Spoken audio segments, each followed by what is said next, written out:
You're listening to Sweep the League.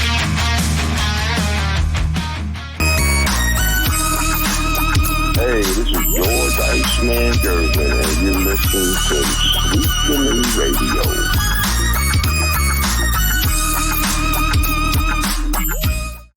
Yo, it is the thirsty Thursday edition of Sweep the League.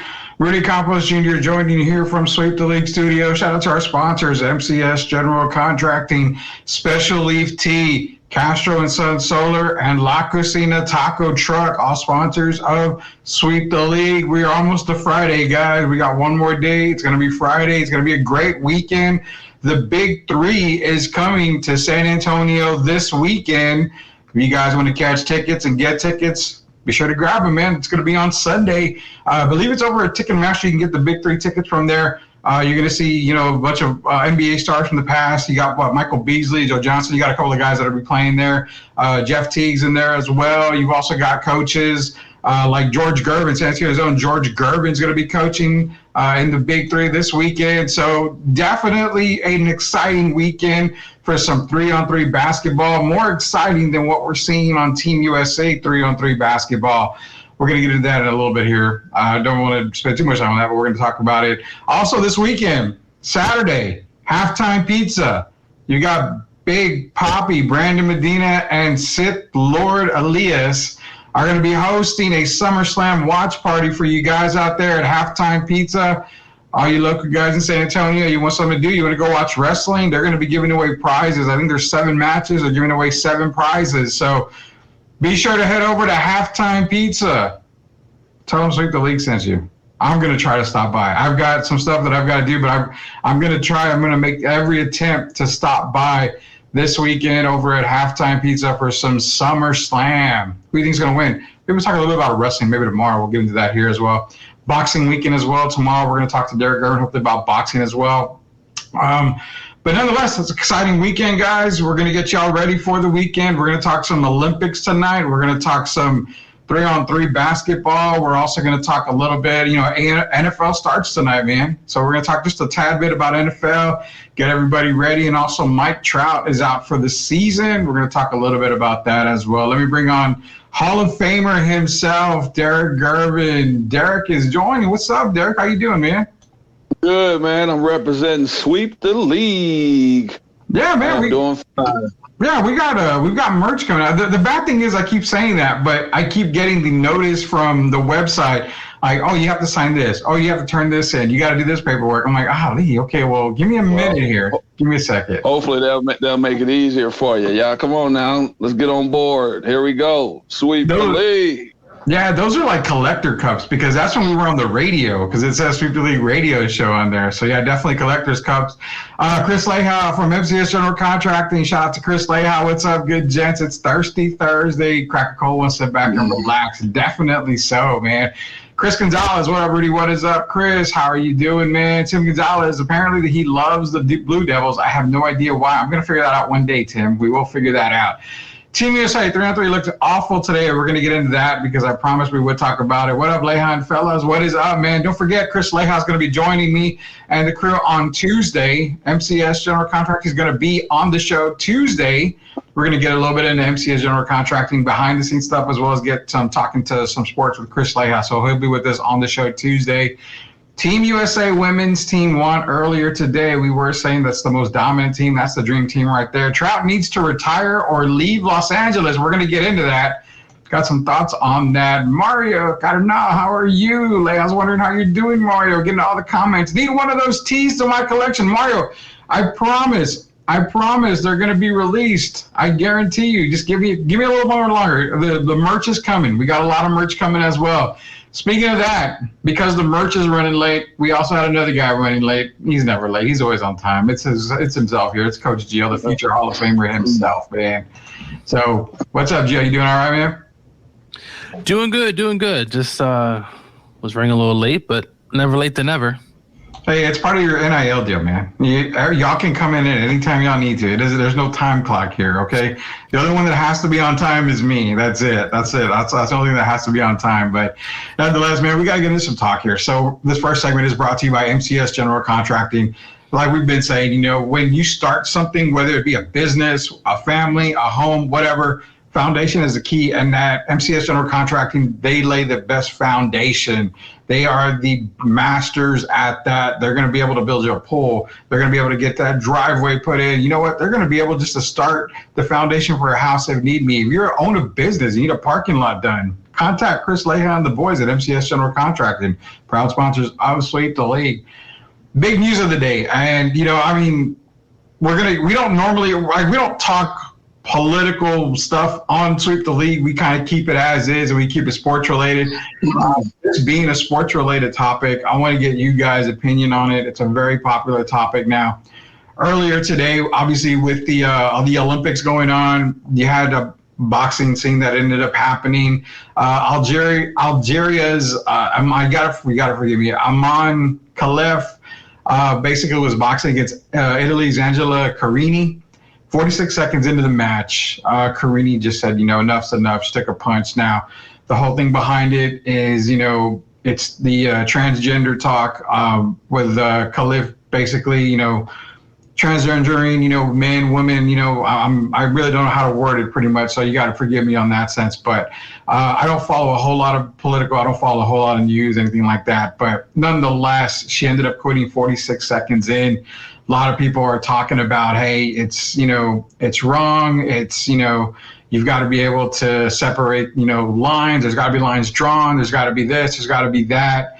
You guys coming in and seeing this happening in boxing, what I feel personally is the fact that, you know, Carini trained all this time for the Olympics. And you get it. When you're training years and years and years and years. For it to end in 46 seconds like the way that it did, you know, you got to feel for her on that sense. And I don't agree with that part. I think it was terrible on that part. But again, I want you guys' opinion on that. I'm going to give you guys the floor on this. Whoever wants to head up first, by all means, go for it. But I want to hear you guys' opinion on this because it's a very hot and popular topic right now. Well, so Mr. Neal, you go first, Gio. And today for your Neal, it means never intentionally late.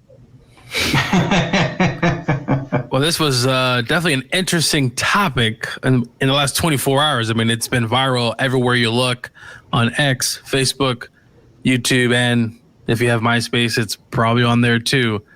Look, I think it's an interesting topic to talk about simply because, in my opinion, and hey, this is my opinion, it's my opinion only, Keep it.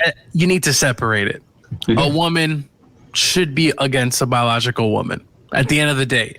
Men, in general speaking, are faster and stronger. They're biologically, look, they can do a lot to a woman outside, obviously, of sports. And you can really physically hurt someone if you're not careful. But overall, in this situation, I agree with the consensus here.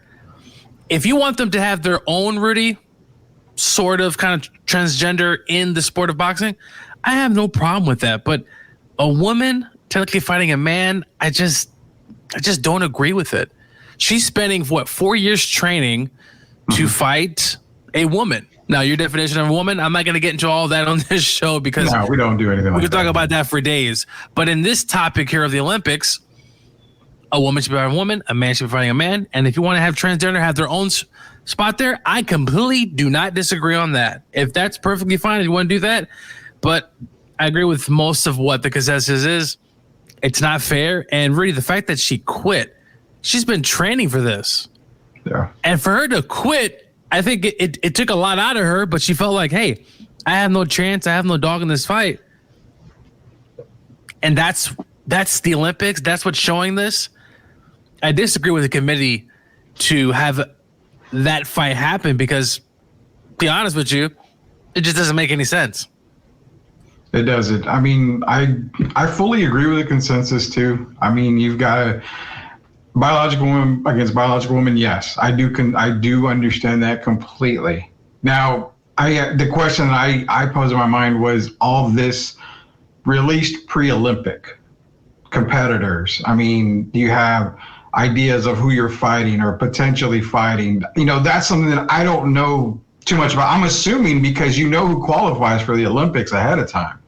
So I think it got back to some testing beforehand didn't come back or some stuff like that. So I'm still trying to get everything situated and kind of get all the information still. But I do agree with you on that sense. But I would be, if it was me and I knew that I was a woman fighting and I had to fight, a biological man originally, I'm protesting before the match even happens. I'm not letting it take place because then I know that counts against me.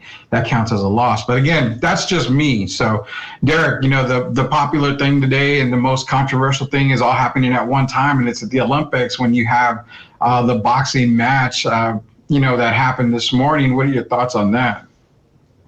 Well, you already read my post on Facebook. I actually was very heated about it. I don't like it at all. We've already had a woman get killed fighting someone that was really identified as a man.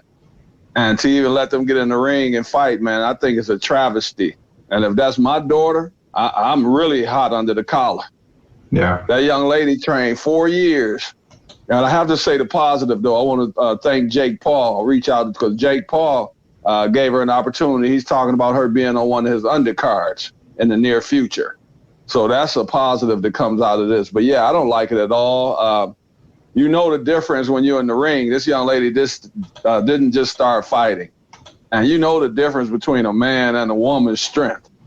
And to quit within 46 seconds, man, that just broke my heart. To see her break down crying like that and talk about how unjust it was, it was sad to see. There's a lot of stuff been going on right now that I don't like about the Olympics. They had an event the other day or yesterday that was canceled for the first time in history because the wind was blowing too much. It's just been a lot going on. But in this situation, man, I hope they can rectify this situation. I believe what Gio said earlier about the transgender versus transgender. I just don't think a man should be actually in front of the world. We're allowing a man to beat on a woman in a boxing ring. And I just think that is insane, and it's a travesty, and I hope it's fixed immediately. I completely agree with Derek. What a time to be alive. I never thought we would see. Just imagine a woman fighting a transgender that may similarly look like Mike Tyson. I mean, dude, the person can die in the ring. I mean, and we've already seen that already, Derek, as you said earlier. So this is all kind of uncharted waters. Something needs to be done. We need to draw that line in the sand. Yeah, I mean, again, there's nothing I disagree with you guys on. I have a daughter, and she's playing sports now. She plays for a local private school. And the thing is that she's playing volleyball. She'll be playing basketball again. And I'm the same way. I want her to compete against, other girls, other little girls. And again, when it comes to the political stance, when it comes to the political talk and all that, that's for the birds. I don't deal with anything like that. I've never dealt with anything like that, whether it's on a radio show or whether it's amongst friends. That's just that I don't deal with at all. So, when you talk about the transgender, people that they want to compete here, they want to compete there, I'm all for, like Gio said, keep it rectified, keep it classified in one division. But for my little girl, if she ever says, Dad, because honestly, it touched me too. It really made me think because she wants to box. She wants to join boxing as well as another sport. So to see this and to think if one day she wants to go into the Olympics and have Olympic trials and may have to go through this, I'm going to use the word that, Derek used as well. And I'm going to say it would piss me off because my little girl's training very hard. And if this was to happen to her, I would be definitely defending her 100% of the time. That's my little girl there. And if she's training for the Olympics to have the opportunity to fight and win gold, I want her to fight and win gold in the classified division that she's in, which is, like we said, bio girl. So that's really the only political stance, the political talk that I've kind of got on this. And again, we're talking about it because it's an Olympic sport. It's a major, major sports topic. And I understand people have feelings towards it. I know. And there's people on the other side of the spectrum that feel like, it was okay. You knew. And that's what I said a little while ago. You knew ahead of time what you were getting into. I just don't know if everything was released before, because if it was, then I'd be questioning the hell out of it and I'd be protesting the hell out of it. So I don't know what gets released before the Olympics. I don't know if you know the stats and all this for every boxer coming in. I would assume you would, because everybody qualifies years in advance.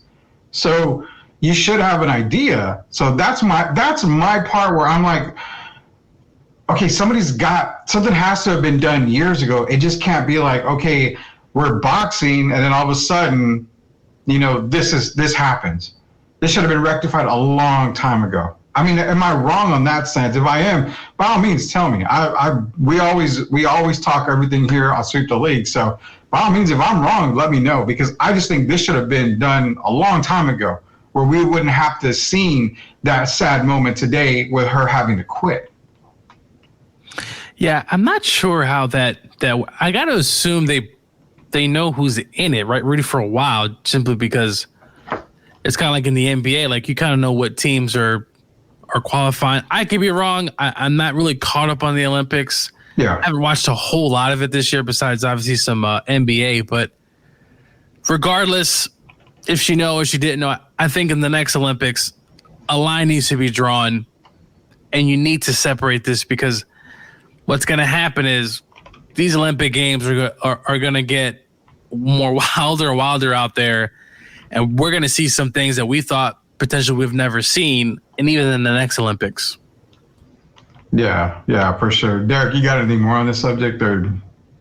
No, just a little. Just the fact that we're even having this conversation, for me, taints the Olympics. And just talking about it, it's not even a good thing. We don't talk about when we see two women who have been identified, as they say, as women. Well, we haven't ever questioned the winner and loser. But in this situation, there's too many questions that have been unanswered. And I know Imani, whatever it is, failed, was not allowed to fight in the World Championships last year. Yeah. And that was done for a reason. So, I don't want to go too much further into it, but I still think something needs to be done about it. Yeah, it really does. And hopefully this is a wake-up call for the Olympic Committee and everybody involved. And hopefully we see some changes in there, because I don't want to see this again. I mean, you get a woman that works so hard to get to the Olympics. She has a backstory behind it. I believe her dad passed away during qualifying, where she was able to qualify for the Olympics or a little after.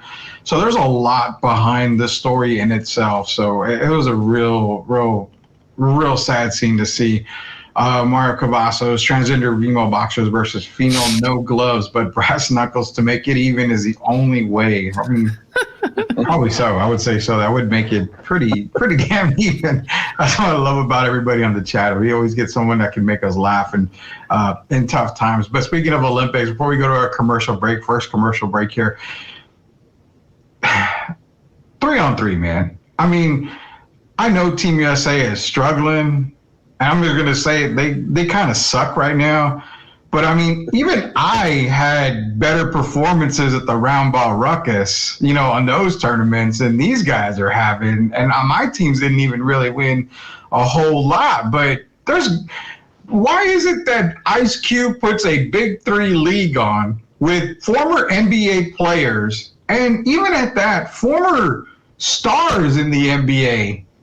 And this is all we can put out on the 3-on-3 competition. These guys play 3-on-3 for multiple seasons. How is it that Team USA trots these guys out when you've got, Michael Beasley and Jeff Teague and, Joe Johnson, Greg Monroe? I mean, you just got tons of guys in this 3-on-3 in the Big Three League playing 3-on-3 all damn day, man. What is up with Team USA on 3-on-3? That's what I got to know. I got to know what the hell's going on there. Well, they don't match. That's not good chemistry. And it's not just the guys. Our women got beat again. So there's 0-3. Yeah. We just I guess like you say, we didn't put the right groups together, and we've been paying for it. It seems like our guys, I know we have Jimmy Fredette, who we know is a phenomenal scorer when he played. Yeah. But it seems like these guys are just playing to have fun, man. It don't seem like it don't seem like they bringing that fire like medals are involved. And this is possibly a once in a lifetime opportunity. And yeah, we've been stinking it up, man. And I hope we can rectify that as well next year and maybe get some of these pros involved. I think that will make it more interesting because I don't know about you guys, but I don't even really know these names, these guys. I'm not familiar with them other than Fredette. So G League. Hopefully I think they're in the G League. Yeah, well, yeah, you think they're in the G League. See, that's my point. Let's get some people that we know who they are for sure. And let's put a good team out there. Maybe this Saturday, I'll get to talk to Ice Cube Saturday, and maybe I can put a something in his ear that he can at least hear me, because this is out of control. I think that'd be good. We need to try to talk to Ice Cube and be like, man, come on, you got to be able to put some of these guys into the 3-on-3 competition in Team USA because the showing that they got is not very good. Chris Gonzalez, where's my knee braces, Rudy? I am ready for the 3-on-3 game named the next Olympics. Yeah, so am I, man. I would love to play in the Olympics. Very disappointing in 3-on-3. And Rudy, we all know you wanted to be on Team USA 3-on-3. Don't be a hater for not selecting you. I know I attempted to be on the 3-on-3, but the only thing they offered me was the water boy, and I think I'm a little bit better than the water boy. I have to say that. I can't believe our ladies' performance today. We're going to do some Team USA talk as well. This is Sweep the League. It's a Thirsty Thursday edition. We got some stuff coming up, but Mike Trout, man, coming up, out for the season. Man, years and years ago, we were doing a show. I said you have to trade Mike Trout when you had the opportunity. And apparently nobody in the Angels organization listens to the show. Hopefully they listen now because Mike's got to go, whether it be trade or possibly retirement. We're going to get these guys' thoughts on Mike Trout when we get back to Sweep the League. Hall of Famer Derek Gervin, Coach Gio, Rudy Campos wearing the Falcon colors because the NFL's back tonight, baby. We're going to get into some preseason talk. Gio not wearing a Rams jersey because I think he's still, a little upset that they didn't do much last year. Like I said, they wouldn't. There he gives me that look. That was the look. We'll be back before he gets mad. I see the steam coming out of his playoffs, and we made the playoffs. So, I thought we had a pretty good year for what we were given. So. It was decent. We'll get into a little bit more here. I'll speak to you later. We'll be back.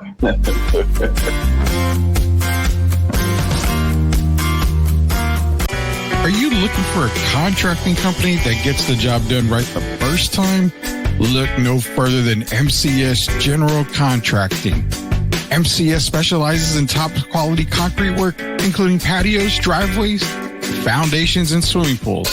The team of experts are dedicated to delivering exceptional results and unparalleled customer satisfaction. At MCS General Contracting, they're not just hardworking, they're local.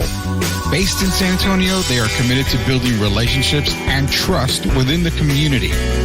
That's why MCS guarantees your satisfaction. They pride themselves on getting the job done right the first time, every time. So why wait?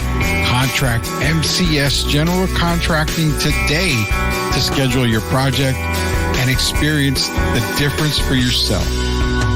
MCS General Contracting. Building a better San Antonio, one project at a time. Proud sponsors of Sweep the League. Hey guys, are you ready for a flavor explosion? Look no further than La Cocina Taco Truck, serving up the best street tacos and quesadillas in New Braunfels. With a 5-star rating and rave reviews, they're not just a taco truck. They are a taste sensation. La Cocina staff is the best in town and pride themselves on making every customer feel like family. Whether you're feeding a crowd or just satisfying your own cravings, they've got you covered because no order is too big or too small for them there. Louis and his staff are all about customer satisfaction and they love their community. Don't worry, San Antonio friends. They're just a short trip away to New Braunfels. So why wait? Come visit La Cocina Taco Truck today and taste the difference for yourself. That's La Cocina Taco Truck, where every bite is a fiesta. Proud sponsors of Sweep the League. Hey there, sports fans. I'm Ashley, your go-to girl for all things sports here on Sweep the League. Welcome to our daily news reports where we'll be covering the latest updates from the NFL, NBA, WNBA, college sports, and more. We're thrilled to be a part of the rapidly growing Sweep the League network, bringing you fast and fresh news updates every day. Make sure to subscribe to Sweep the League TV on YouTube for even more in-depth analysis and discussions with our amazing team Monday through Friday.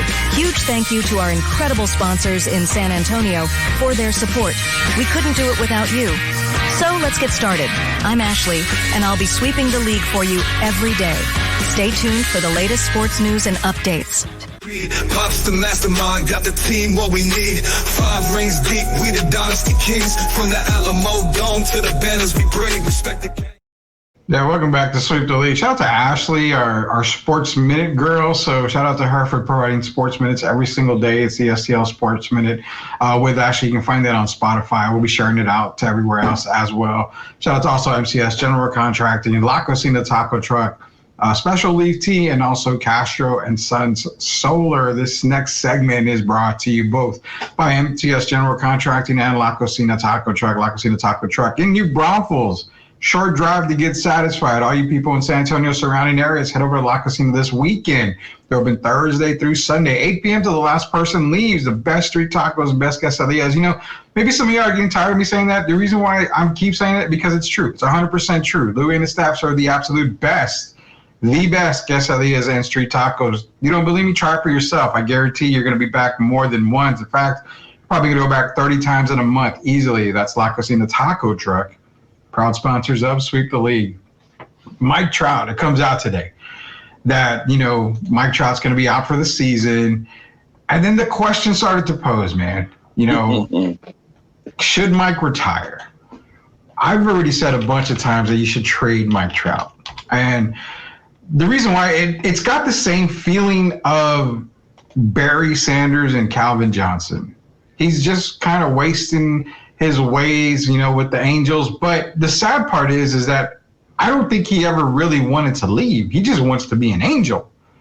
But at what point as an Angel organization do you say, Mike, we respect you enough to just move you, to give you an opportunity to win and to give you an opportunity to possibly play for, you know, a World Series? I mean, imagine Mike on, you know, the Yankees or the Astros or something. Just don't give me that, like, Gio. He's not going to be a Mariner. Mariners aren't winning anything right now. But if you're talking about, you know, one of the teams getting Mike Trout, I mean, you're talking about a guy, you know, he played what, starting in 2011. So you're talking about a 13-year career.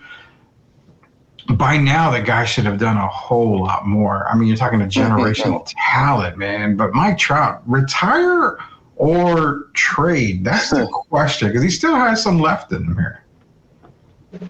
Rudy. Go ahead, Gio. Go ahead, Derek. Yeah, go ahead, Derek. I'm just saying, the man signed a 12-year, $426 million deal. Yeah. He still owed $218 million.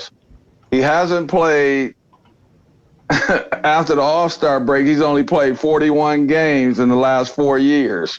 Yeah. He's had a calf strain injury. He's had a wrist injury. He's had a back injury. He's had 2 meniscus tears. Who's going to take Mike Trout at this point? The guy the MVP of 2019 that we were talking about, basically being possibly the greatest player ever when he first started out. Just like we talked about Albert Pujols.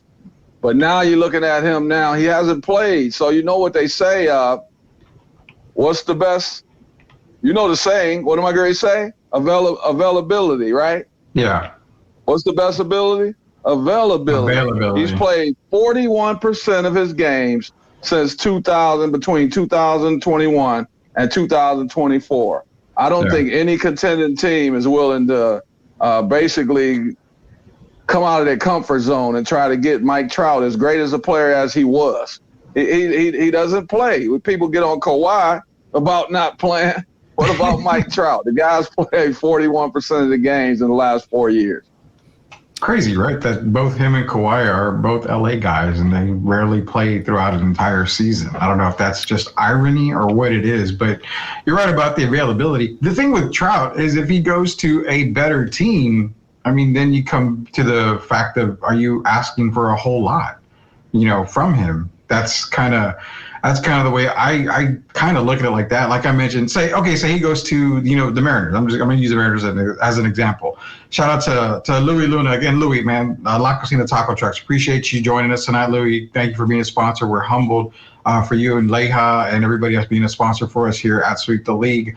He says bear down. Obviously, they're in a delay in the game right now, but we'll get some NFL talk here just a little bit. But, with Mike Trout, if he goes to the Mariners, I mean, you can't expect Mike to play the entire season.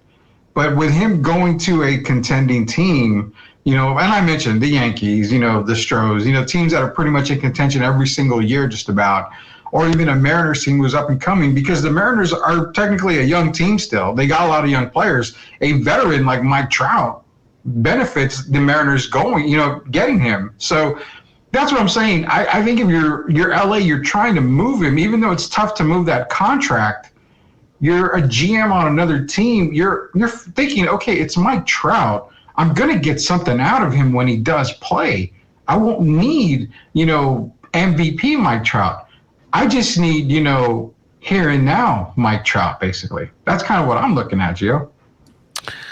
Look, as Derek explained, I mean, the man hasn't played in the second half of the season the last several years. And at what point does Mike Trout say to himself, look, I'm sure he's getting tired of getting hurt. I mean, it's definitely wearing on him. If they end up trading him, you said to a contender, I mean, that's a lot of money for a guy who you're going to have to really watch, not his minutes, but like his game played. He's either going to have to be a DH. I mean, I don't see him playing on the defensive side. So you having him as a DH, that would definitely work in a spot, but he's not available. He's not available to play. And the Angels, a franchise that had Ohtani and him, and they couldn't make the playoffs. It's just mind-boggling to think. You got those two generational talents, and one now plays for the Dodgers, and the other one's just there dying because the franchise hasn't done anything, even when he's played. There was a span, I think it was last year, Rudy, in the beginning of the year, where he was scoring a lot of runs, and they were still just flat out just losing. Yeah. And at what point does Trout say to himself, you know what? I'm done. This doesn't make any sense for me to keep. I'll say this, maybe another year or two for Mike Trout, but if you're the Angels, you want to do good by him, but who's going to trade for a guy who isn't available? Again, I think a team, and the MLB trade deadline's over with. I mean, you're not going to be able to make any trades now, but if you were looking for a team to trade, I was looking up some teams right now. I mean, a team like the Braves would have been a good one. They're sitting, in second place? They're still about 6 out of first against Philly, but to make a run in that second half of the season, the Braves would have been a good team for him to go to. I mean, like I said, imagine him on the Yankees. I know I said, it's like the what is it, the dark side, or whatever they call it, the baseball or whatever. The Yankees would be another one. Even a team, like Cleveland. I mean, how the Guardians could use a bat like Trout. And that's what I'm saying. It takes, the contract is bad, but you're getting him just for that playoff run. Have we ever seen playoff Trout? Pretty much. I mean, no. I mean, we don't know exactly the type of player, if he could or he can be still on a better team. And Chris Gonzalez is making a point. Maybe he does not want to play for the Angels. He gets hurt, quote unquote hurt. Could that be the reason why? He's just getting kind of tired of being an Angel and just doesn't want to be there, so he's hurt. I don't know if he's intentionally getting hurt, like that gets mentioned, but I mean, something's got to be done. I think in the offseason, you've got to do everything and anything to move Mike Trout. You're not winning. When the hell are you going to win? If you're going to tie up that kind of money, you would expect to at least have a chance at winning with a player like Mike Trout. So if you don't have that chance, cut your losses, man. Get whatever you can for him. That's the thing right there. Louis, we're in here, man. You got to give Leha the menu. What's the go-to menu item at La Cocina?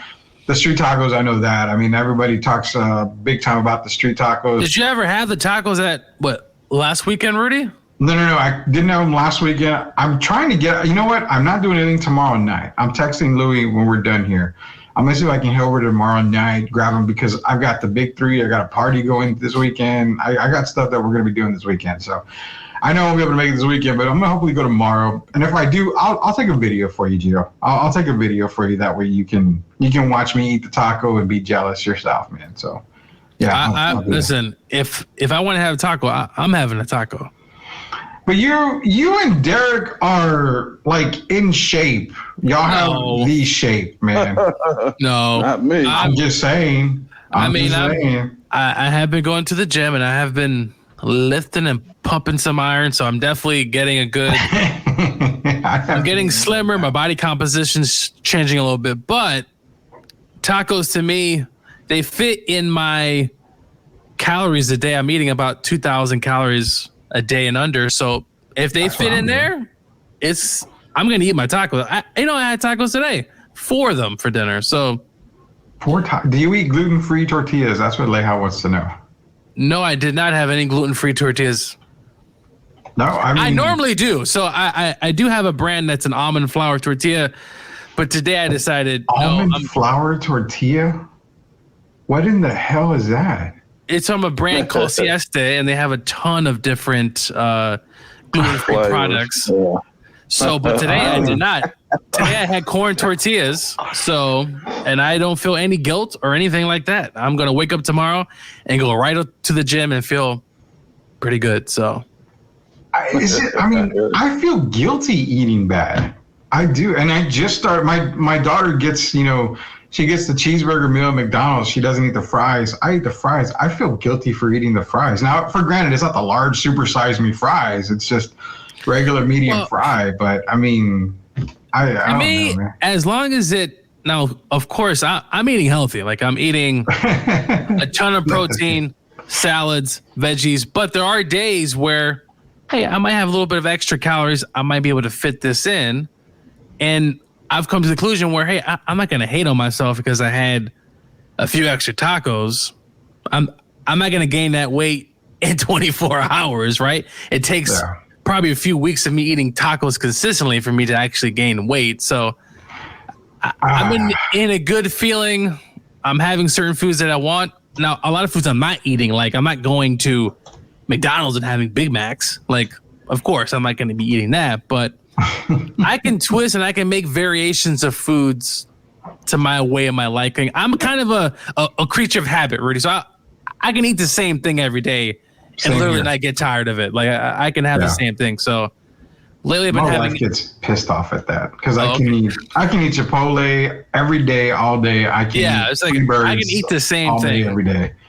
I gotta know something. We're talking about eating. We went from Mike Trout, because I guess Trout's a fish, to a healthy fish at that. We're to now eating. I gotta ask Derek, as a player, what was the meal like as a player? Because NBA wise, did you stay away from certain foods when you were training and playing basketball? Is there stuff that trainers were like, you don't want to eat this or eat that?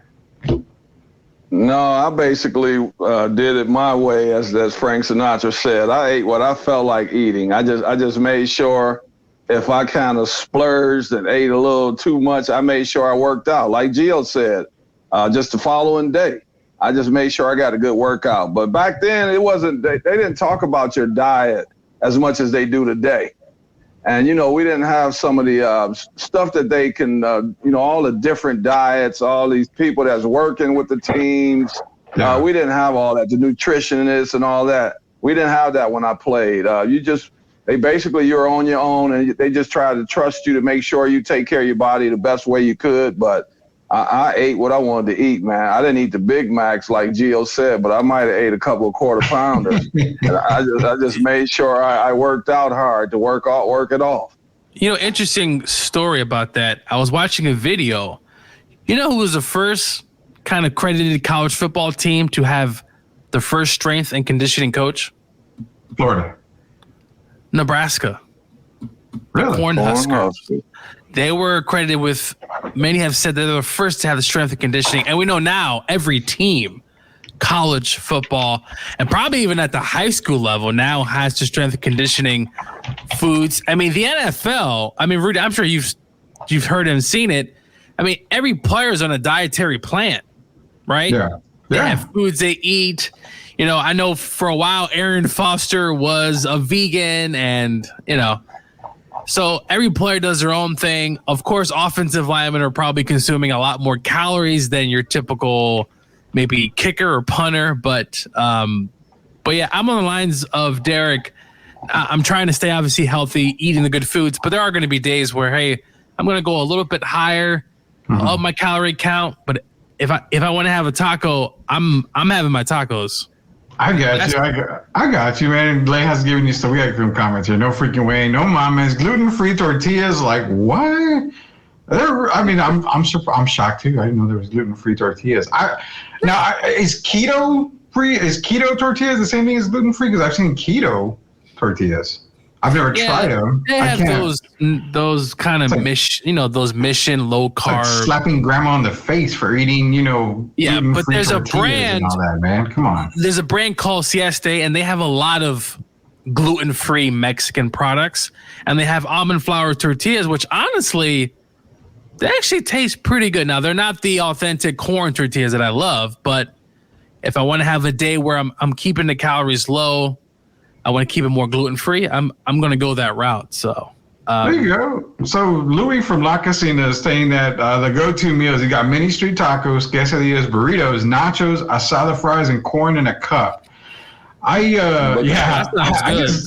just gained like the 20 pounds that I've tried to lose already just reading that menu. I'm going to start with Derek. Derek, if you had to pick one from La Casina, which one are you going with out of that menu right there? For me, it's probably going to be the quesadilla, especially if they have the, I'm a chicken quesadilla guy. There you go, man. Chicken quesadilla. Juju? This is a tough one because I love a good asada fries. I've never had it, but I'm hearing it's good. With extra protein, as I always do. Wherever I go, I always get extra protein, but a burrito to me, that is screaming my name.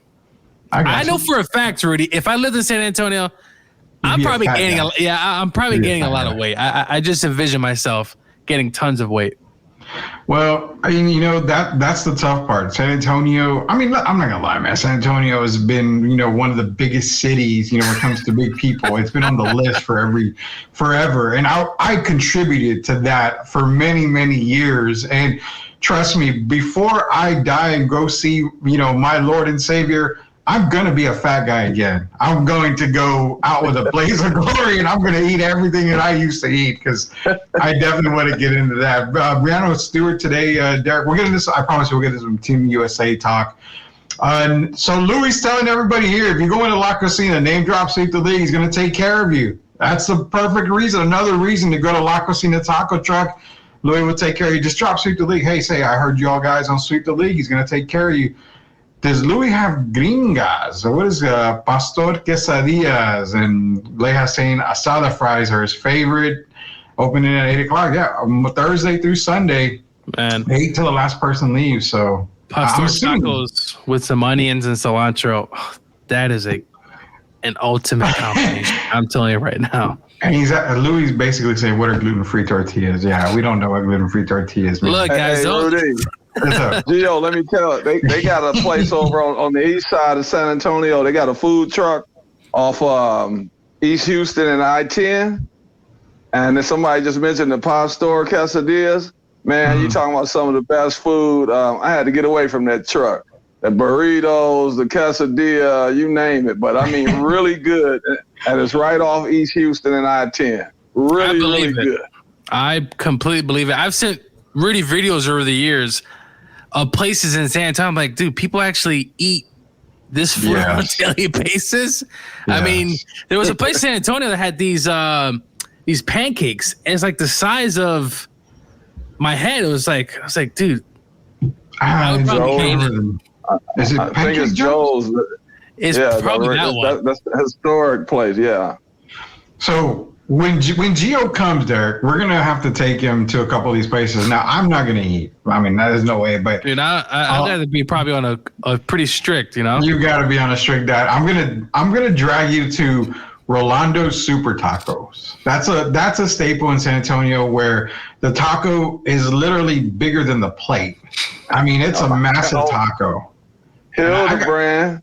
I got a story real quick about that. So my dad took me and my brother there when we were kids, and me and my brother, come on, man, I'm a big old fat kid. Who cares? I want to eat tacos, man. So I walk in there, and my dad goes, "What do you want?" I go, "You know what? I want 2 bean and cheese tacos." My dad says, "No, you're gonna get 1." I said, "Come on, Dad. I had never been here before. I want 2 bean and cheese tacos." I argued with him. My dad says, "Fine, give him what he wants." 2 bean and cheese tacos come the size of babies, like newborns, on both of them. And I'm like, holy cow. And my dad's like, "You know what? You order it, you finish it." So I'm trying to eat 2 big tacos, and I couldn't finish that thing. So my dad, got upset. But hey, you know what? I'm gonna take you there. They got Armadillo Burgers. I think has pretty big burgers. But there's another place. Is the Lord's Kitchen still open over there? I know they have a lot of. Let me think. It's under, because you got to go underneath over there near I-35 in New Braunfels area. Yeah. I'm trying to think, because they used to have a 2-pound burger. If you could eat it, you could eat it for free. You get it for free. Exactly. It's the 2-pound get down burger. Yeah, I've been there several times. I have to check and see if they're still open. I'm gonna have to lose like another 30, 40 pounds before I go, so that way. There's a lot of food, man. You're going to be impressed when you come to San Antonio. We're going to take you out there. What up, Jacob Erics? What up, Derek? Rudy, Derek, and Coach. Don't worry, man. You're never late. You're never late. And Leon says, Louis, man, you're real, and I'm going to be there soon. We're all going to La Cocina Taco Truck, man. You got to go. Tim Gonzalez, Eddie Tacos House has breakfast tacos. So, yeah, there's a bunch of breakfast tacos everywhere on the corner. When you blink, there's another taco place everywhere in San Antonio. So, the one thing, Gio, I will tell you before we go to our last commercial break, the one thing is they don't serve gluten-free taco tortillas at any of these. So when I go out to eat, I'm not getting gluten-free. This is at home. This one I'm actually eating at home, and I want to, because they actually crisp up pretty well. Like I'm sitting here saying, hey, they're actually pretty decent, especially if you make like a quesadilla with them. But no, if I'm out, and there's this Mexican market near where I live, I don't get there's no gluten free there. I mean, it's pretty authentic. So no.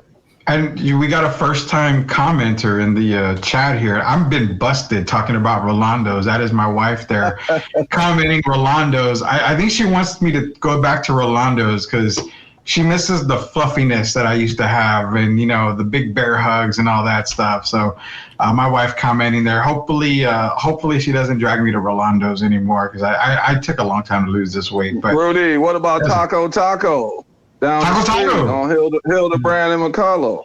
That is on Hildebrand, not too far from Panchito's restaurant. Panchito's, that's my place. Friend, the woman that runs that place. Yes, sir. How many tacos do you think you've had in your life, Derek? Oh, Jesus, boy. Man. I remember, hey, that's funny, because me coming from Michigan, I didn't even know what a taco was when I came down here after high school. I didn't even know what a taco was. So let's just say I caught up quickly, Gio. I've had many. I like tacos, man. I go to Mama Margie's. I'm a taco guy, so it's like I'm almost like I'm born in San Antonio. So I've had thousands. Yeah, and you know what? Gina's wanting to know, Derek, did you call it a burrito when you first got here? Because when we were up north, tacos were technically burritos, is what they called them when we lived in Ohio. That's crazy. Well, I called it a burrito because one of the first places I went was to Chewy's. And, Chewy's has a really good burrito. But so, at first I did call it a burrito, but people helped me out quickly. and I'm still thanking them to this day. I'm looking at pictures, Rudy, of Rolando's Super Tacos for breakfast, and they look. That's something I would definitely eat, man. They're good. It's really good, Gio. It's a lot of get there early. Yeah, I was saying. I know it's a lot of food. It's too much food, and Leja's in here. See, I'm with Leja. 8 trillion billion tacos. I mean, think about it. Again, we're going to commercial break, our last commercial break of the night, but think about this. When I talked about when I used to eat tacos for breakfast, I would eat what? 5 to 6 tacos in the morning, 5 days a week. Do the math. Wow. That's just in a month. You're talking what? 100, maybe 90 to 100 tacos in a month times 12 for over like years and years and years. That's a bunch of tacos, man. That's a lot, Rudy. You know, I lived in Florida for a while, and Florida doesn't have the biggest Mexican presence. But when I moved to Chicago, a lot of Mexican spots all over the city. But I definitely am nowhere near Rudy, and I'm definitely nowhere near Derek when it comes to taco eating. But you know, you haven't had like, and again, it's not true Mexican food. It's Tex-Mex in San Antonio. You know, it's Tex-Mex. Yeah. Once you have Tex-Mex, it's over, dude. You're gonna gain so much weight. It's not even funny. I'm gonna tell you right now that, you know, with your girl, if she comes down here, she's gonna be pretty upset at me because you're gonna gain like 50 pounds easily. I'll make sure I get back on track, though. I can't doubt it. There's too much hard work. It's too much hard work going in here. Why do you think I don't eat the food down here anymore? Because once you eat it, it's done. You're back on the fat train, man. I'll make sure I don't have 6 or 7 tacos in the morning, Rudy. You're going to have that in one morning. I guarantee it. You're going to love it so much. You're going to have it. Gio, you need to write down all the Mexican restaurants that you need to try out. We need to write them all down. Leha says, damn it, I'm freaking hungry. I'm getting hungry too. I can't eat after 8 o'clock. I don't eat. Saturday nights, Louis got Gervin-sized breakfast burritos. Derek, we need a Derek Gervin burrito named after Alacos. That'd be kind of crazy, there, man. You gotta get with Louis. Maybe we can get a customized burrito for Derek Gervin. Holy cow! I don't know. Man. They should be saying that. Hey, I'm telling you, I'm a guy that likes tacos. I don't eat 5 or 6 in one sitting, but I definitely eat 3. But at Rolando's, you can only eat 1 because I had the same experience as you. I ordered 2. The first time I went. Yeah. And I told the lady right away, you might as well just bring me a container to go because, I mean, I'm not going to waste my time. I was fortunate to be able to eat 1. I don't even think I finished eating 1 as a kid, man. I knew my daughter, she loves, you know, bean and cheese tacos. I told her I got to take her one day. I want her to see the size of those tacos. And Louis saying it's a challenge for you to finish the burrito, Derek. So we'll see on that. And then to close out the comments here before we go to commercial, Jake Bear, you know, Joe, he's right. The moment you've had good huevos rancheros in San Antonio, you're done. You're done. You're gonna move to San Antonio. You're gonna be ordering that every single morning. It's a wrap, brother. Have you ever had it before? Rudy. Yeah. Oh, go ahead. I'm sorry. No, I was gonna say, so Rudy, if I ever move to Texas, I'll probably move to like a different area than San Antonio, so that way. Move to Seguin. You'll be right next door to me. Rudy, I want your wife to know before we go to break that I'm very familiar with Panchitos. I've been in there several times. The one she's talking about right there on McCullough. Yeah, Panchitos, man. I mean, we used to frequent there every single weekend when we lived in San Antonio. We're not going there anymore. We are going, where are we going? To New Braunfels. Yeah, New Braunfels, La Cocina Taco Truck. Yes, sir. Yeah, apparently, Gio, someone's been trying to get a hold of you, Meathead. That's your new nickname out there. Gio, I've been calling you, so. I have no idea. So that's my friend Gerald. We're both big Rams fans. Gerald, you never pick up your phone, man. He's the hardest man to reach. And I don't think Jose's in here today. Jose's actually Gazzato. He normally has his, I think that's his mugshot that's on his photo. But yeah. Are you serious? Mugshots in the phone? I told him to change it. He says, no, every time I'm on Sweep the League, I want him to see it. I said, all right, bro, whatever. There you go. Eddie's is a good spot too, according to Louis there. And again, he's got receipts, man. We got to go to commercial break. We're way overdue. When we get back, NFL's back. We're talking NFL football, Texans and Bears. They were on a delay. I'm going to check to see if the game is back on. We're just going to give a little quick shout out on that right now. Derek shaking his head no, so I'm assuming they're still on a delay. We'll talk a little bit about football here. Okay. Canceled. Okay, we'll get to that here in a little bit. On the way back here, we'll talk a little bit about the NFL, and then we also got some stuff coming up for the weekend that we're going to announce. So it is Hall of Famer. It is Derek Gervin. It is Coach Gio, the future Hall of Famer, and the former big guy of San Antonio, Rudy Campos Jr. We'll be back.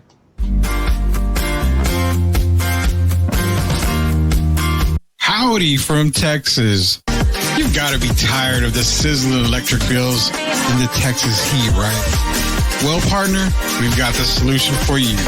Introducing Castro and Son Solar, harnessing the power of the sun to save you some serious cash.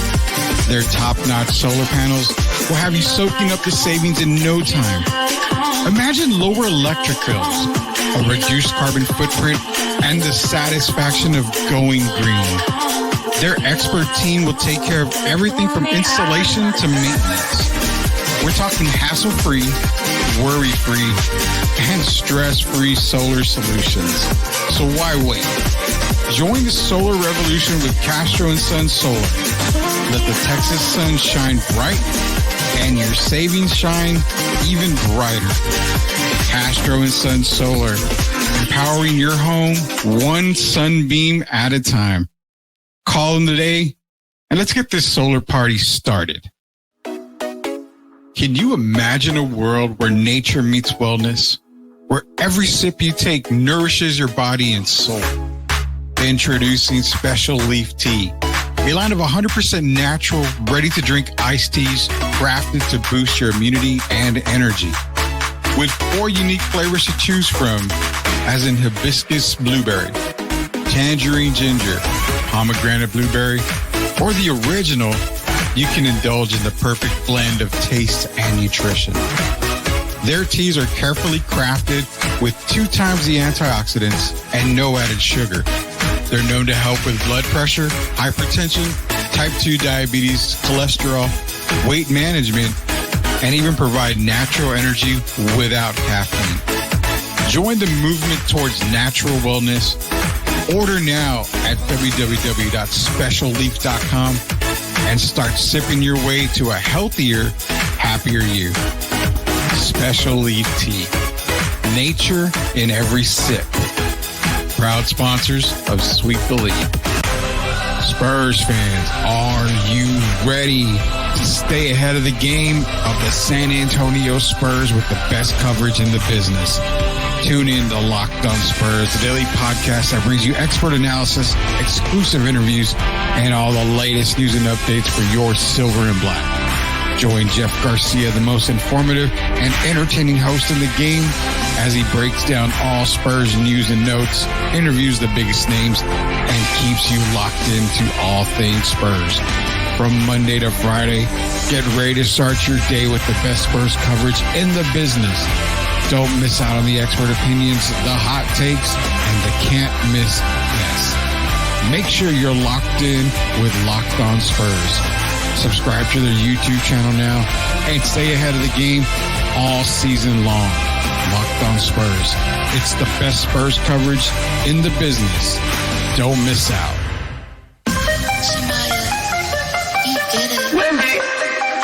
Wemby, the king is crowned. Wemby, king is crowned. Future of the league, and he's wearing the crown. We playing justice, playing checkers, no contest. Wemby's got the game on lock, and he's making it statement. I'm talking about Wemby, the next in line. Future of the league, and he's shining fine. All right, welcome back to Sweep the League. Hall of Famer Derek Gervin, future Hall of Famer Coach Gio, and the new Slim Pickens himself, Rudy Campos. Rudy, where's my leaf tea at? Leaf tea?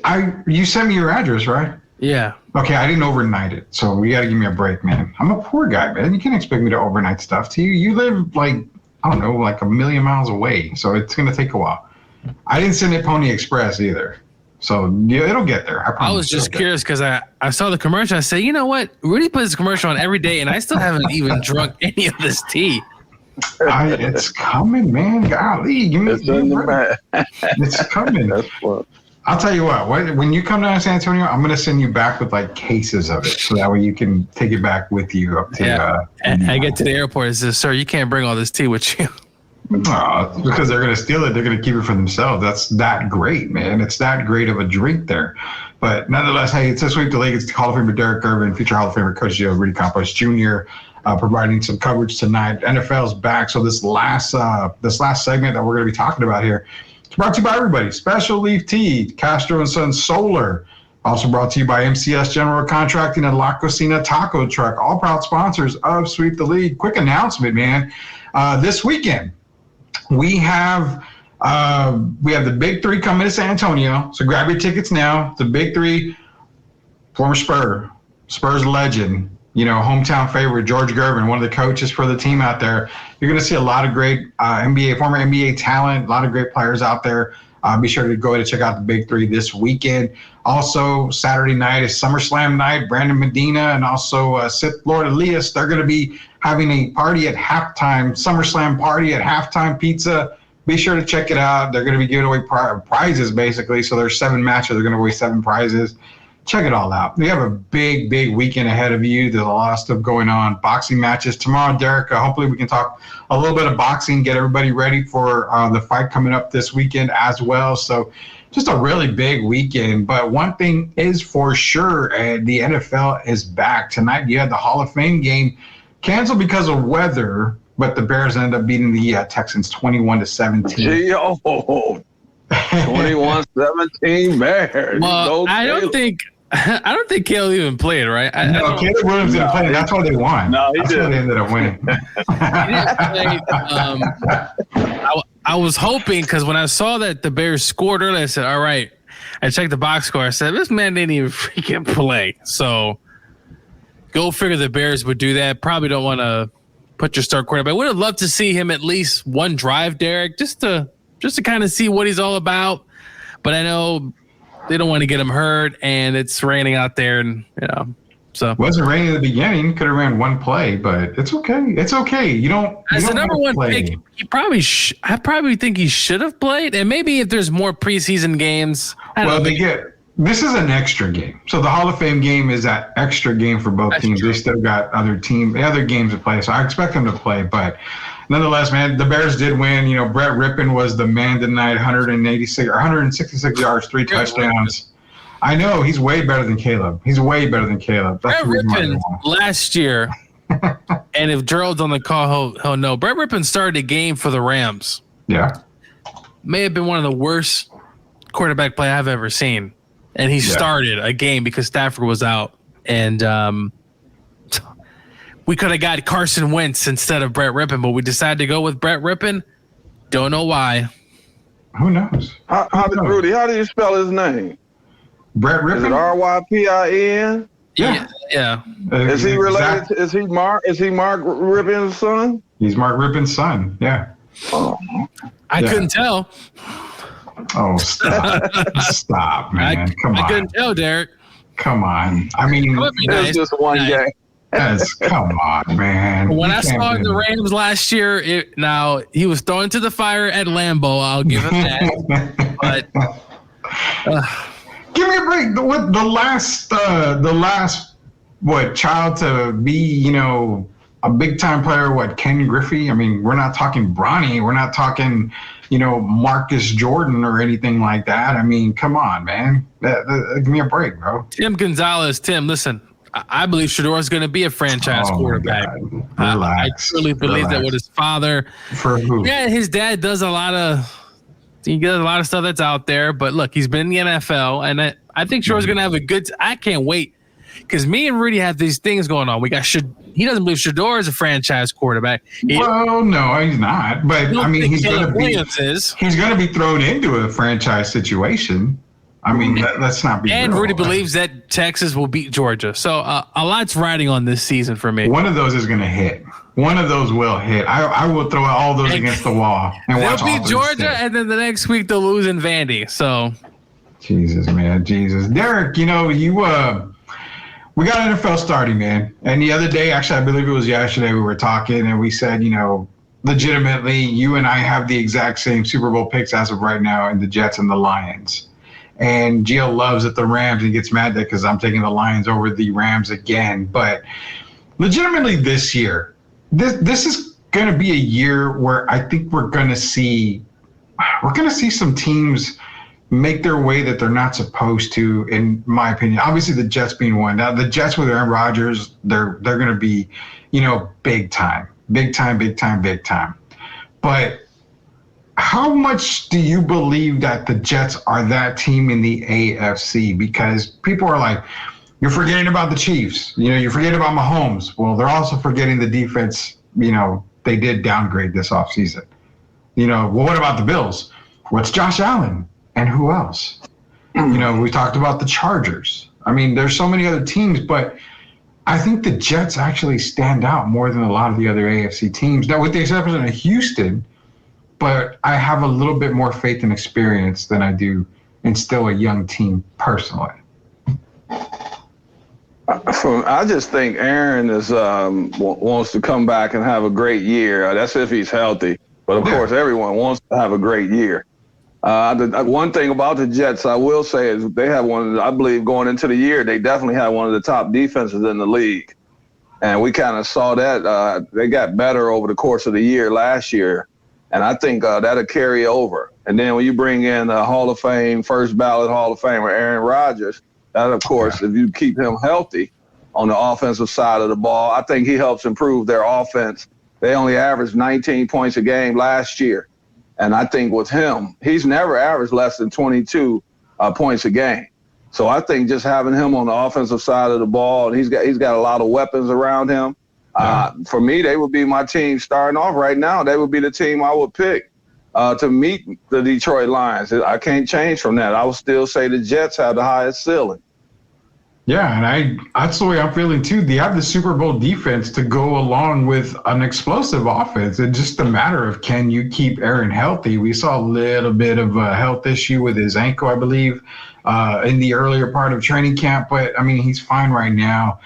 I think it's going to be a really good football season on the AFC. We're going to go to the NFC side with Coach Gio because obviously his Rams are in the NFC, and apparently the Rams are the team to beat, Coach Gio. You're calling it left and right, but you're throwing off a lot of teams there.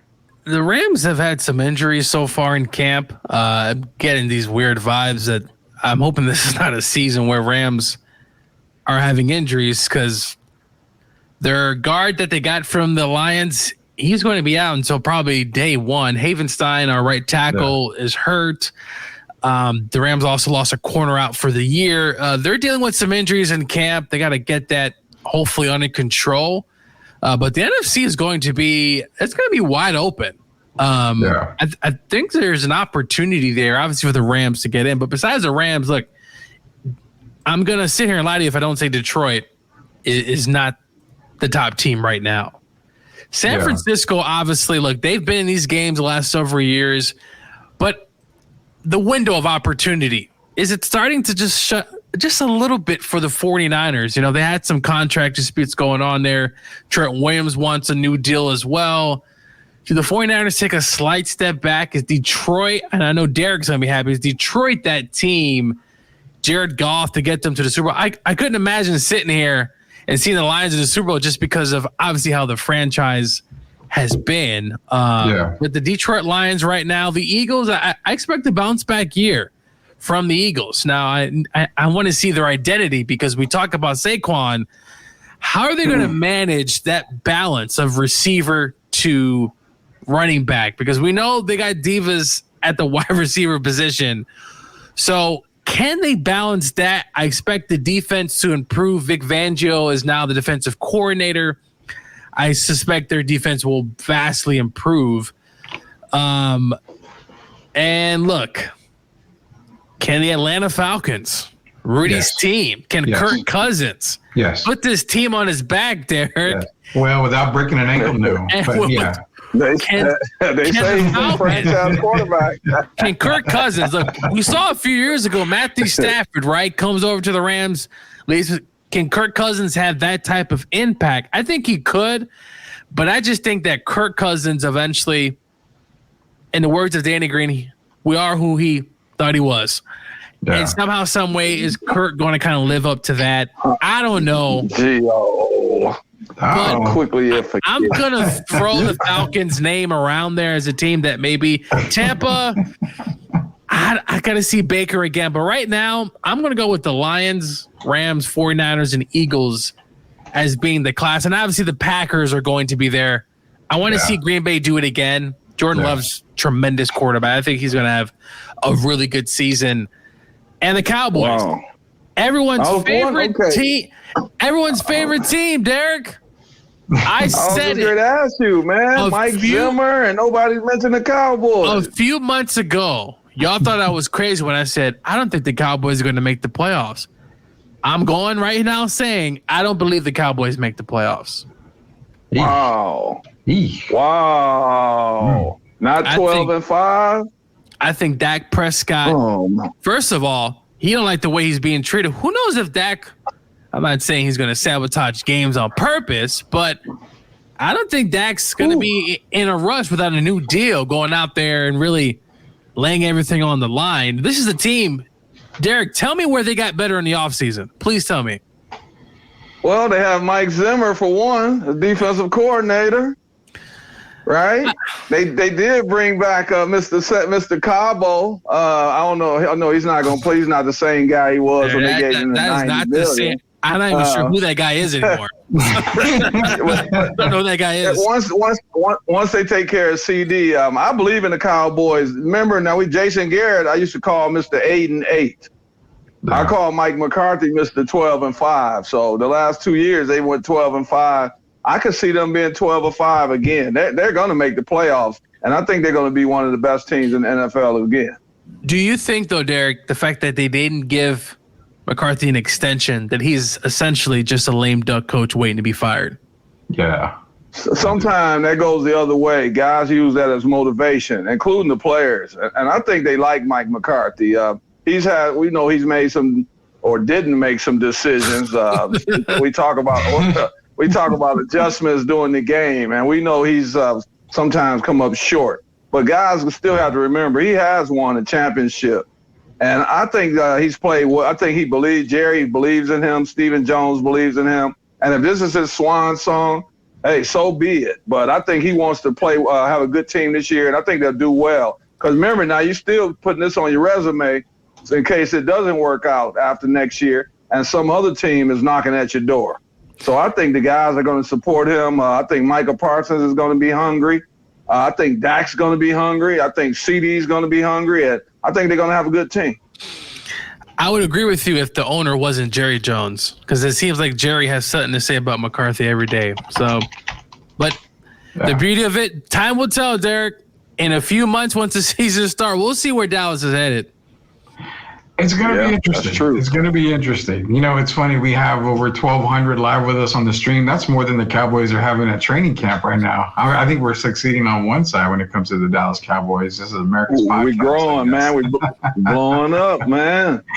I definitely appreciate everybody out there. You know, the thing is that with the Cowboys, it's so hard because I actually have them as the second best team in the NFC East.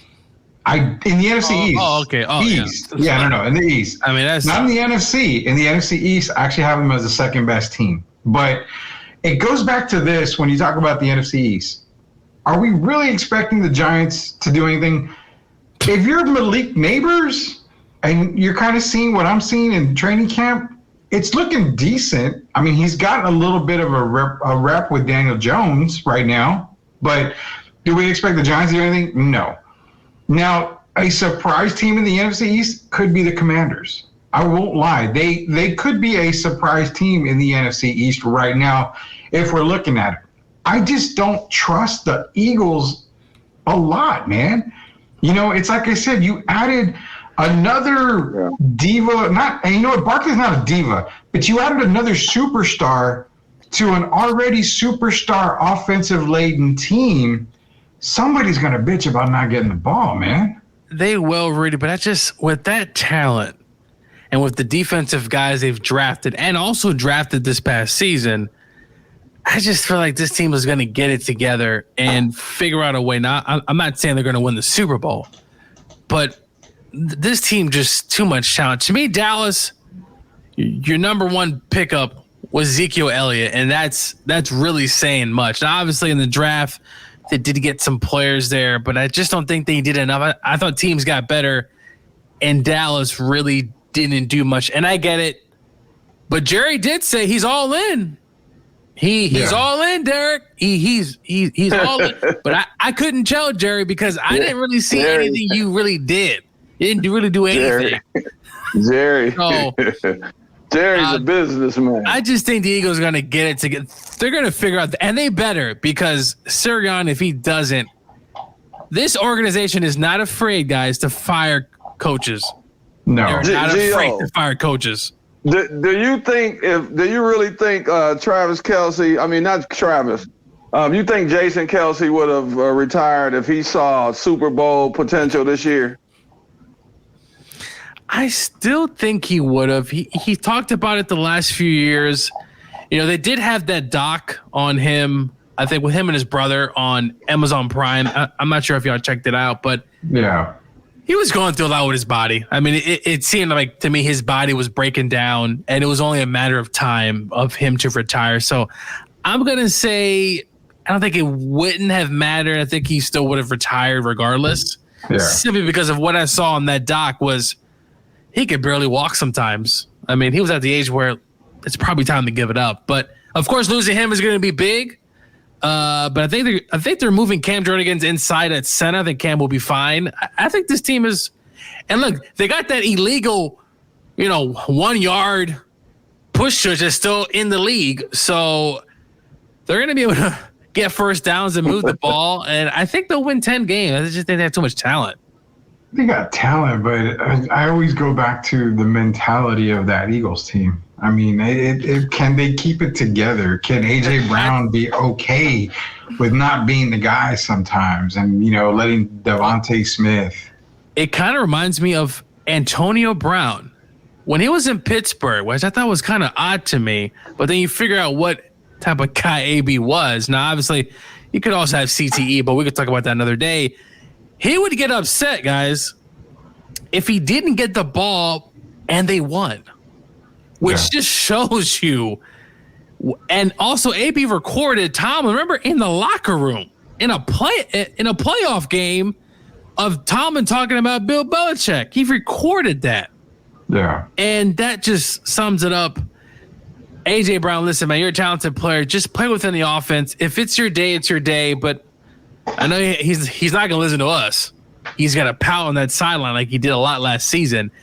But Jalen Hurts is going to have to step up. He's the quarterback. He's going to have to step up and manage, along with Nick Sirianni. He needs to manage these characters because it's some strong ones in that locker room. Yeah, it is. Hey, Rudy, AJ's the new Keyshawn. So just throw me the damn ball. Later for winning, man. I'm trying to improve my brand. Just throw me the damn ball. Keyshawn Johnson 2.0. Pretty much. And the Titans traded him for a bag of Doritos and a Diet Coke, dude. I to this day, and I don't think that was Mike Vrabel. I think that was ownership. Yeah, it was. And speaking of the Titans, man, DeAndre Hopkins is out 6 to 8 weeks already. It's been upgraded to 6 to 8 weeks now. I can get that for you right now. As a matter of fact, they were saying like 4 weeks, about 4 weeks, but 4 weeks can turn into 6 to 8. I didn't really had them doing anything. I'm interested to see I'm interested to see at the quarterback spot 46. What Will Levis is all about. We saw some of him last season. No Derrick Henry, which means there'll be a new guy up front in the running game. I think I need to see what Jill says when we have her on, Rudy. Yeah, to maybe kind of spark some hope because I don't know if that team is there clearly yet. Let's go, Will. The Titans aren't going to win the division. No. I mean, that's definitely a Texans division right there. I think the Colts, and I know I live in the Indianapolis area, Rudy, if Richardson stays healthy, I do like this team to have a good shot at winning division. I know the Texans are there, and they're flying high right now, but don't sleep on the Colts. I agree with that, Gio. I get it. I'm gonna be real on Anthony Richardson. I'm not sold on him just yet. I saw him at the Rams game last season. He was tremendous. I'm like, I think he's better than people think, man. You just got to give him an opportunity to be healthy and to play a whole season. I think he's going to be a star. I really do. It could be. It very well could be, and that's what I'm saying. That's what I'm saying. I haven't seen enough of Richardson. The thing is, he's more of a dynamic quarterback. He's a runner. He can. The thing with that is that it's almost like Jaden Daniels. I mean, those types of quarterbacks with that kind of build, when they get hit, you see them go down pretty damn hard. And that's what happened to AR last year, was that he got hit. He went down pretty damn hard. That's my problem, is I don't think Anthony Richardson, the same way with Jaden Daniels, I don't think they're pocket quarterbacks just yet. It's going to take them a while to be pocket quarterbacks to know, okay, let the play develop before you're gone and you make the run. I still think it's a young quarterback mentality. It's fine. It's going to take a few years, but that's why I don't have the Colts really being a threat in that division just yet. But in time, I think possibly. I think they're going to surprise a lot of people. They got to construct that off. I mean, look, obviously he can run, and don't take that away. Obviously include that in the game, but I just think from that one game I saw, the Rams were up big, Colts storm all the way back, heads over to overtime. I saw a lot there. I said, man, this kid, if he just stay healthy, improve, and he looks like he's in good shape. The offensive line's going to be good. I think the Colts, and think about it, Rudy, they were just one game away last season from getting into the playoffs. Yeah. So with on top of the season they had last year, Richardson coming back, and that division's always really close. Like teams are just kind of beating each other up. I think the Colts got a good shot. And it's not because I live in the Indy area and I think this team could be a sneaky team next season.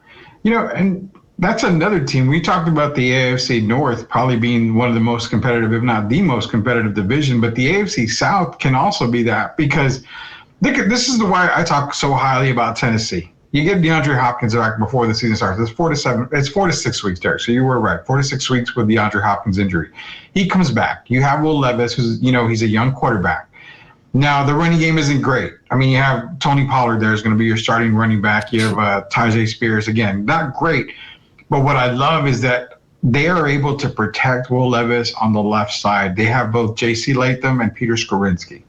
Those two guys are young, very young. So Levis is going to have amazing protection as a young quarterback. He's not going to worry about his blind side too much. So that's why I think you gave him Calvin Ridley, who, he's Calvin Ridley. I mean, you don't know what you gave with Calvin Ridley.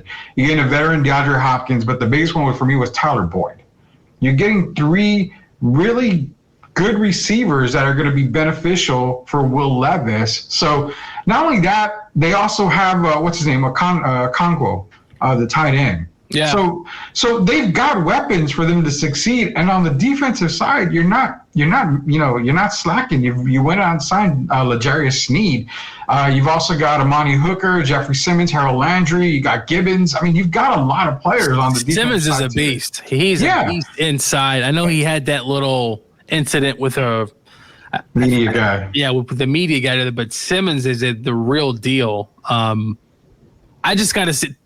To me, he's a quarterback, Rudy. What do you get from that? Because if he's playing up to par and he's competing, that division over the years has been fairly close. And Jacksonville, the Jaguars, a team that started, I mean, they started hot. They were 6-2, something along those lines. And then towards the end of the year, their offensive line was, to me, starting to struggle. They couldn't run the ball particularly well either. They got to run the football, take the pressure off of Trevor Lawrence, but they ran out of gas. I mean, they were literally empty before week 15. They were the second. They were almost like not as bad as the Eagles going down the stretch. But yeah, you're right, because they started off one of the best teams, but record-wise, in the league the first half of the season, and then they kind of took a nosedive down the stretch. So yeah. Yeah, I disagree with you at all. And don't watch out. I mean, don't forget about the Bengals, man. I really like Joe Burrow this season. If he could just stay healthy, the offensive line is going to improve. Yeah. Watch out for the Bengals, because Joe Burrow, I think he's got something to say. And he was also ranked on the top 100, Rudy. They had him surprisingly pretty low. Pretty low for Joe Burrow. I think he's going to have something to say this season.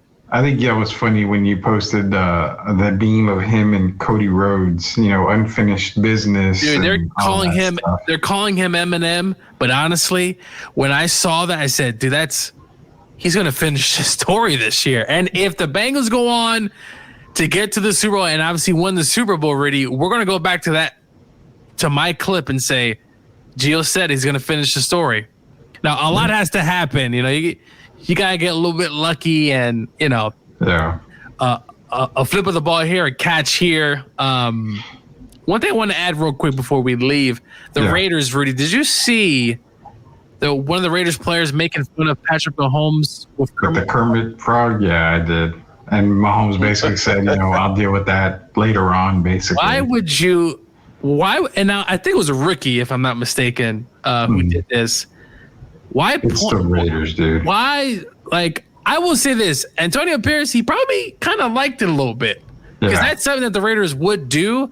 But why point and just get at the Chiefs? Just leave him alone. Just leave him alone. Some fires you don't stoke, man. Exactly, man. I'm surprised if he throws 5 touchdowns against the Raiders, and he's going to probably try to. Probably in the first half. He's going to throw 5 touchdowns in the first half. I wouldn't be surprised to see that happen against Kansas City and the Raiders. I mean, if you're the Raiders, you want to poke fun of a quarterback, poke fun of like Bo Nix. Poke fun of somebody who, probably is going to end up struggling their first year. I don't know, Caleb Williams is probably another one you want to kind of poke at. Just a shot at Gio. I mean, Kyler Murray, right? I mean, but then again, you have to bend down pretty low to poke Kyler Murray because, he's at pretty much kneecap level. I'm not sure I don't know. What do you think the Cardinals, what do they do this year, Rudy? Not make the playoffs. I'll tell you that much. They're not going to do very much at all. I don't see them doing anything, to be honest with you. Kyler's going to have of how that roster has changed over the last few years. He's going to have Aaron Donald's not going to be running after him anymore, but still, a lot of other people are going to be running after him. They still trying to get him to look at the playbook, man. I mean, come on. Tyler's best days are behind. I liked him in college. I just don't think – and the pros, man, he's had a decent career, but I think he's reached his ceiling already. I really believe that. It's a big year, Derek. Yeah. This is a year you mean on the good side or on the negative side as far as the Cardinals? Yeah, I honestly think they're probably the worst team in the NFC. I think. Are you sure, Rudy? I mean, they're one of them. They're going to be one of them. Maybe Carolina is worse, but I don't even think Carolina can be that bad, in my opinion. I think the NFC. I think the Cardinals are probably the worst Giants, team. The Giants could be flirting. They could be flirting. They're flirting. Why are we comparing Kyler and Daniel Jones again? The two damn teams that we compare. I'll say this: he's got to be on Ozempic because the man looks great. I mean, he looks like he's in great shape. He looks good. Looks ready to go. Yeah. I think it could be the Giants, but you're probably not wrong though. The Cardinals, the Commanders, I do think they could be a sleepy team. But if it goes real south, this could be a team that obviously has a rookie quarterback, probably bound to struggle with the roster. If they can get Brandon Ayuk, I would love. Well, the rookie quarterback is a concern in Washington, but when you have Cliff Kingsbury as an offensive coordinator, I kind of see the rookie quarterback scale a little bit better for Jaden Daniels there. I mean, that's just me with Kingsbury there. Magic Johnson, the Magic Johnson touch, man. There you go. I forgot about that. There you go, man. Magic Johnson, all he does is win. Come on, man. You got to remember about Magic there. So, NFC-wise, I think the Cardinals are probably the worst team. I mean, Carolina Panthers, I see it, but I'm liking what I'm seeing in training camp. I like some of the moves that they made. And then you got to remember Brian Burns is a New York Giant now. So the defense got, a small upgrade. And that's where I think the Giants did improve compared to the Cardinals. They added, Marvin Harrison Jr., but what good is Marvin Harrison Jr. when your quarterback can't see above the offensive line? You ain't going to be able to see where he's at. Yeah, I think that's a mystery team to me. It's probably going to go more south than it will the other way. And it could be Kyler's last season in Arizona. It's real possible that. It is. It could be. Unless they win. If they're not in the one of the best teams, he's done, Gio. He basically has to win at least 11 games, or he's done. Can you say, Derek, if the Cardinals make the playoffs, Kyler's back? Minimum. Yeah, them making the playoffs is huge. I don't even see them anywhere near the playoffs. Yeah. So yes, if they make the playoffs, I can see them. That means they've shown some kind of progress, but I don't see that happening. I see Daniel Jones having a much better year than Kyler. Thanks a lot, Derek. I really do. I think Daniel Jones. I think you notice you guys talk. I always stay out of the Daniel conversation. I actually think he's going to surprise some people this year. Look at that. There's believers, man. I'm telling you. Dude, Daniel Jones, I saw an interview. They asked him this weird scientific question, and he was trying to answer it. And he reminds me of Eli Manning, how he gets kind of spaced out, and he's kind of just like, yeah, I'm just trying to play better. And I don't know if his relationship with Dayball, I don't know if it's the greatest, Rudy, and it's probably not. But that's his quarterback, so. Well, you said you reminds you of Eli Manning, so then I see 2 Super Bowls before he's done, which makes him the better quarterback. I didn't say all that. Derek didn't say all that. He just said, hey. I didn't say Well, no, Gio said he reminds me of Eli Manning, man. Come on, man. He has that look, that kind of dumbfounded, like that look where like he's kind of spaced out and he's They kind of have the same disposition. They do. It's the same thing that he has.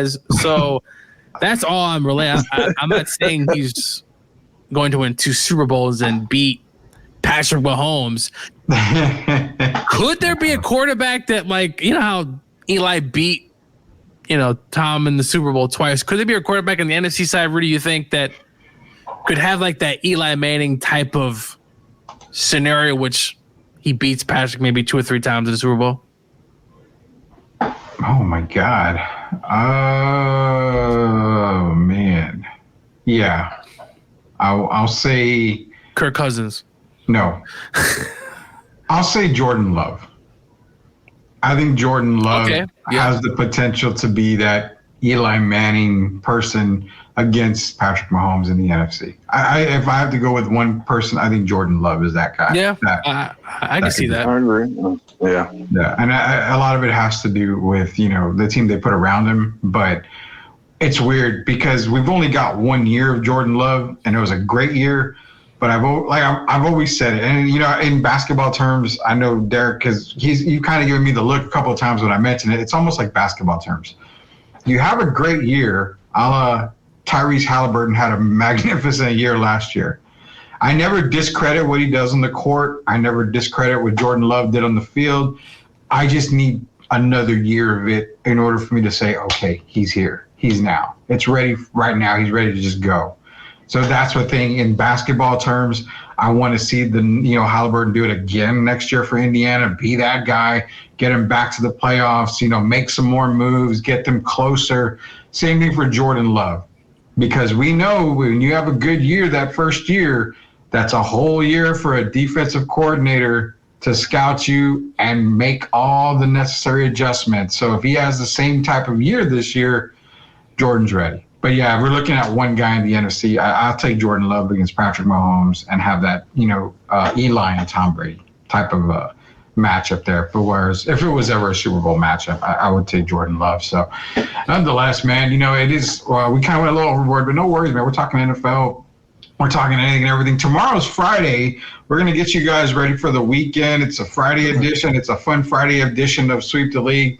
We'll probably be talking more Team USA stuff. Tim's begging us to talk Team USA women's. I promised him we're going to get to a lot of this stuff, but so much happens in the sports world that we can't cover everything and everything under the sun. But don't forget, we're giving away Madden 25 August 16th. Be on the lookout for that post.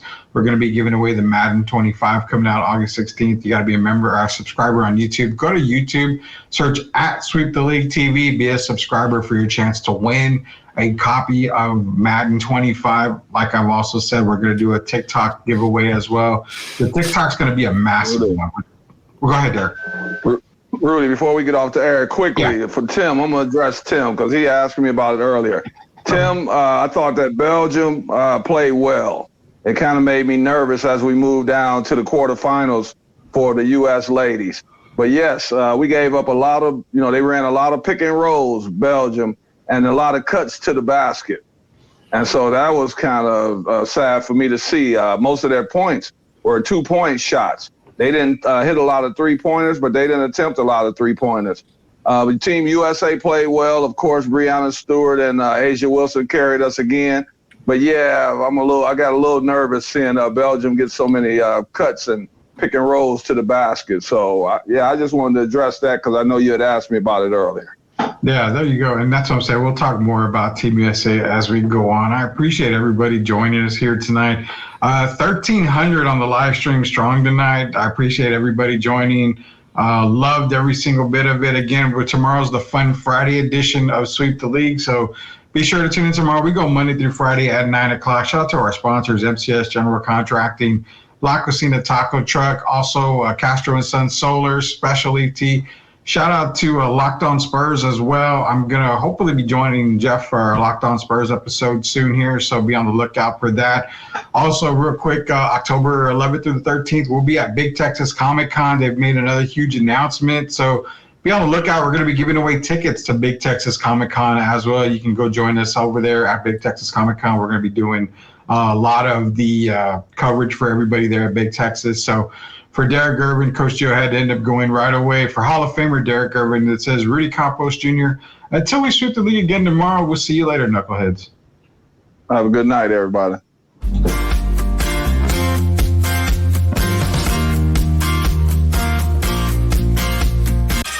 Hey there, sports fans. I'm Ashley, your go-to girl for all things sports here on Sweep the League. Welcome to our daily news reports where we'll be covering the latest updates from the NFL, NBA, WNBA, college sports, and more. We're thrilled to be a part of the rapidly growing Sweep the League network, bringing you fast and fresh news updates every day. Make sure to subscribe to Sweep the League TV on YouTube for even more in-depth analysis and discussions with our amazing team Monday through Friday. Huge thank you to our incredible sponsors in San Antonio for their support. We couldn't do it without you. So let's get started. I'm Ashley, and I'll be sweeping the league for you every day. Stay tuned for the latest sports news and updates.